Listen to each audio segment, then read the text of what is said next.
Windows 11 users, you're finally getting the update system we've all been waiting for. No more messy app updates, no more hidden notifications, and no more jumping between Microsoft Store, manual installers, and random pop-ups. Microsoft is officially fixing the chaos, and today I'll explain exactly what's changing. Right now, Windows has too many ways to update apps.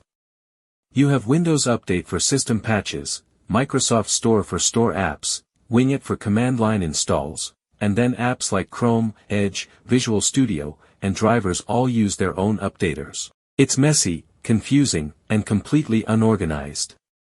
Microsoft is now building a single unified update page inside Windows 11. This page will show updates for all third-party apps, even apps that do not come from the Microsoft Store. The magic behind this new system is a new API called the Update Orchestration Platform, or UOP. This lets developers plug their app's update scanner directly into Windows. Visual concept: small diagram explains scanner UOP Windows settings. This does not replace the app's own updater. Instead, Windows simply checks for updates using the app's built-in scanner, and then shows them right inside settings. And here's the clever part: Windows can automatically decide when to download or install updates based on your usage pattern, performance, and power state.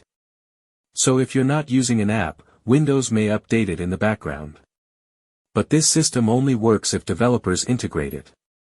Apps must register themselves with Windows as an update provider, so it won't be mandatory, but Microsoft hopes big apps like Chrome, Edge, Visual Studio, and even third-party drivers will join. This could finally clean up Windows 11's update ecosystem. No more missed updates. No more random pop-ups. And no more hunting for which app needs updating. This feature is still in testing, but once rolled out, Windows May 11 finally offer a smooth, unified, and automatic app update experience, something Windows users have asked for years.